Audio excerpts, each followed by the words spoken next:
it's the second afternoon of doing the seat. Yesterday we left off, we needed to put some metal between these two bits here to make it long enough for the runners. So I've had to move it about again, and I have got some 1/4 inch flat plate which will go across there quite nicely. The spacers will go underneath and the runners will fit on top. So what I will do is get that measured up and get it marked. So the overall width of that is 14 inches from there to there at the top, which is fine. So I will cut that 14 inches. The distance between the holes are 13 inches again. So that is a 13-inch square base. So I will get this marked up. Hopefully it's still long enough, and at 29¼ it is. So we'll go with the 14 inches.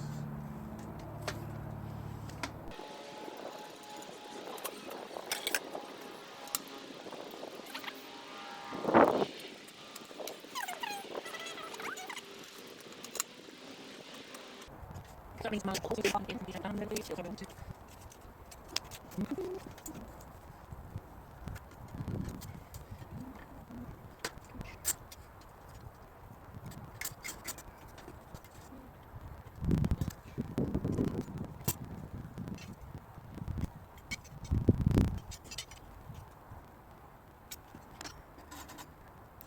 This, and I'll check the bar, so yeah.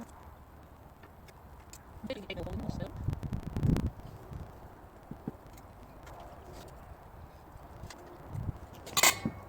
Okay, so we'll snap pop them. Automatic centre punch makes life a lot easier.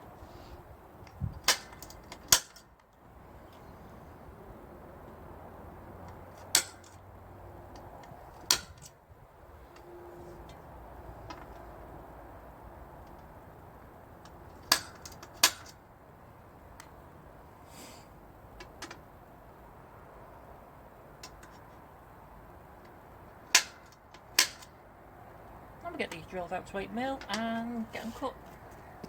So I'll go and do that. I now have my 2 rails. What I've done is I drilled each end and I put a countersink through it, filed off the corners, filed a little bit of a radius, don't want any sharp edges, and I've also just deburred the back side. So I've done that on both of them. So now they will fit on there, which is perfect. So the spacers will go underneath and then the seat will fit on top. So what I need to do now is get the seat runner. I can just pop that in there. And we know that I want the front of the seat runner to be level with the front of the seat. And I can just mark the back hole now or measure it, and then I can drill my hole in the back. So that's what I'm going to do next. So I'll get my ruler. I'll measure that to where I want it, which is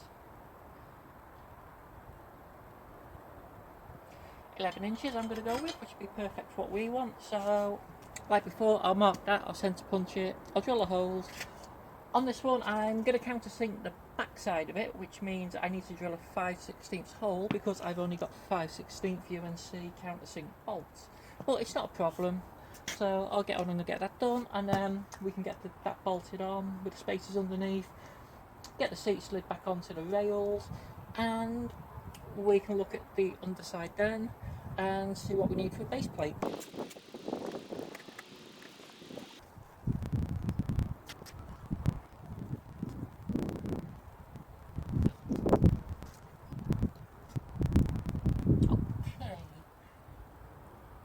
So we do have one problem. The problem that we do have is that bolt there is or the bolt in the nut is very close to the bolt head on the actual seat itself.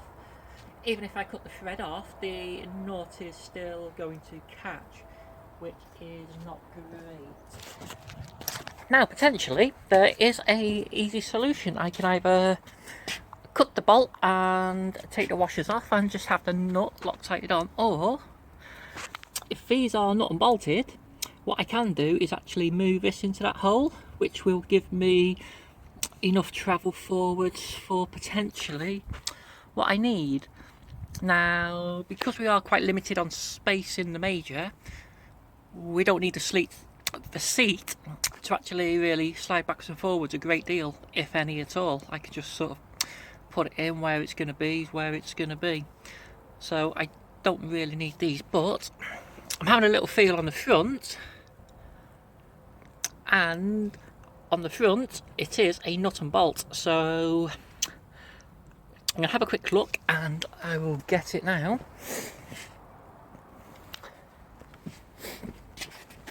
So as we can see, when I put it that way, the bolt hits there.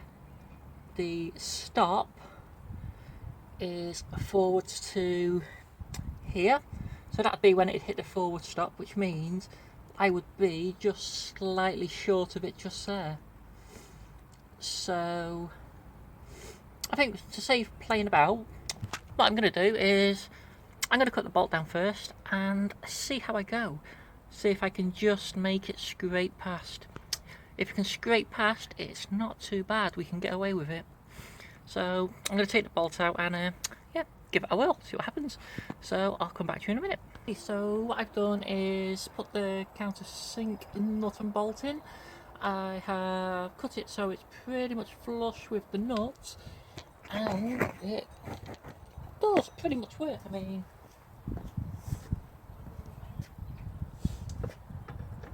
slides on, it gets to where the bolt head is, but if I lift it up a little bit, it does go past it, so it's going to work quite well.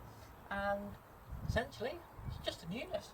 Once that's well, basically, once it's been put in place, I personally won't have to move it really. The only time I might move it is if I want to slide the seat right forwards to do something behind the seat, once the back panel's in. But the next thing is to take this one off and yeah, do the exact same thing really. So I'm going to bolt this one to give a slide, and then we'll see what happens. The seat runners are now done. I've put them back onto the seat. I have now turned the base over, and what I need to do now is fabricate a base to actually fit into the major. So unfortunately we are on the Easter bank holiday. It is the Good Friday. We're in the middle of the COVID-19 lockdown. Unfortunately, I am now running out of consumables. I ideally could do with going to get a bigger sheet of metal, but I've had a mooch about again and I found this piece, which is okay lengthwise, but it is not big enough that way. But luckily it fits nicely into between the holes. So what I'm going to do is go and get some 2-inch flat bar, the same thickness as a plate. I'll weld a tab on each corner, and then I will drill it and I can get it bolted on. So that'll take care of that. Then all I need to do is put some supports in here to actually fit on top of the hydraulic valve chest. So like I said, unfortunately it's a bank holiday weekend, COVID-19 lockdown has taken place. My MIG welder's out of gas and I can't get any more because nowhere's open, so I'm going to be using a little welder, which isn't my first choice, but it's going to do the job for today. It's going to make it so we can use it, and it's going to get this project done. So what I will do, I'll give us a clean up with the grinder just to get any of the loose surface rust off. I'll cut some bits of 2-inch flat bar, and then we'll do the welding on, and then we can drill the holes and install it to that properly. So I'll go and get set up for that, and then we can crack on. So at the moment what I've done is I have removed the seat. The flat machine face here actually is quite a bit lower than the top of the valve chest.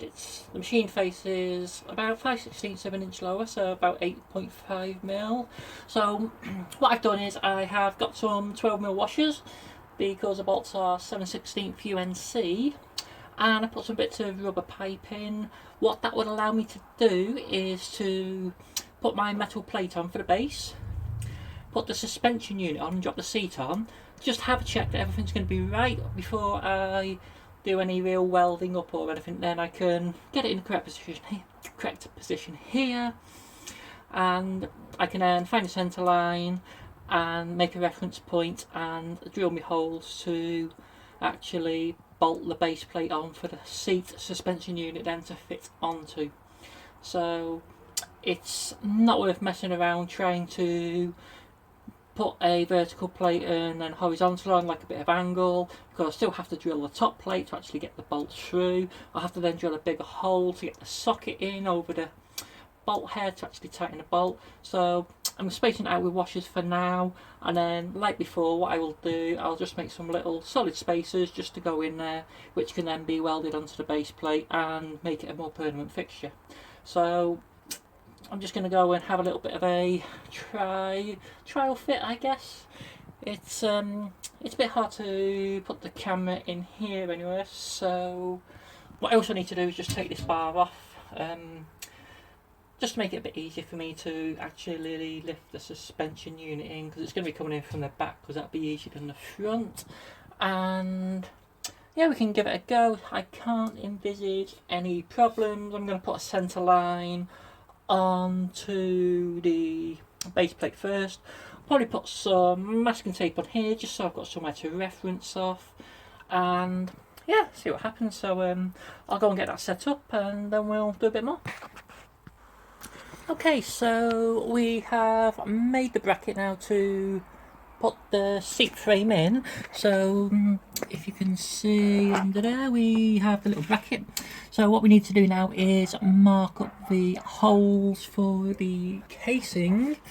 There is a little bit of play in the gear stick, but if all that play is eliminated, then that's in reverse there, so that's going to miss, and we should be good. So I'm just going to grab the seat top and put that in position, and I'm going to see how that looks and make sure that all still clears okay. So I'll go and grab that and then we'll be back to it. And it's taken a little bit of wrestling. Unfortunately, there's not really anywhere I can mount the camera very well in the cab. I don't have a proper mount really, so I'm just sort of using a normal phone car mount on a magnetic tray, which is, it's okay for some things, but unfortunately it does severely limit you to the amount you can actually tilt the camera or tilt the phone. So yeah, there it is, the seat is in.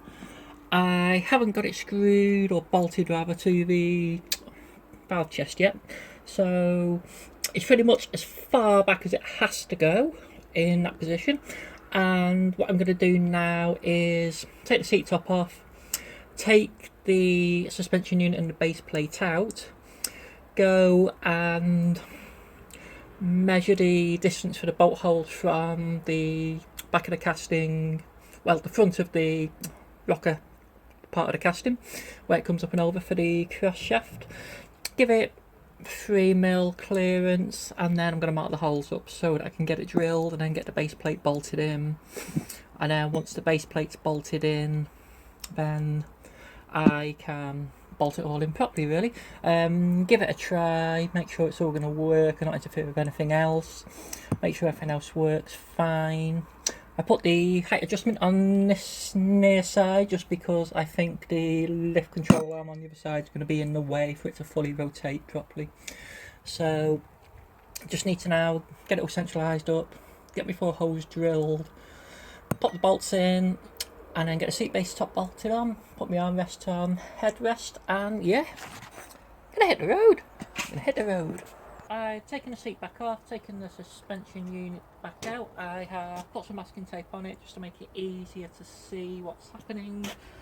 Marked the front so I don't get any mistakes, and I have measured from the back of the top cover casting where the seat fits in, which to the first hole is a distance of 4 inches. I want to have 1/8 of an inch clearance, so I put it in at 3 7/8.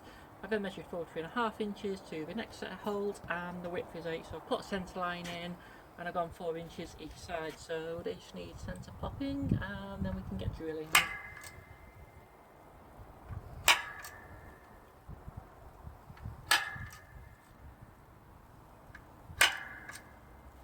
Okay, so before I drill it, I'm going to take the suspension unit off so I don't actually drill through the base of that. And it's only the 4 bolts, so I'll take that off. I'll drill the holes in the plate and then we can get it bolted onto the tractor, and then we can get the suspension unit bolted back onto that, and then the seat can go on. So hopefully we'll have enough daylight left to get it finished today, because it's 5 past 5 now and I'm getting a bit hungry again.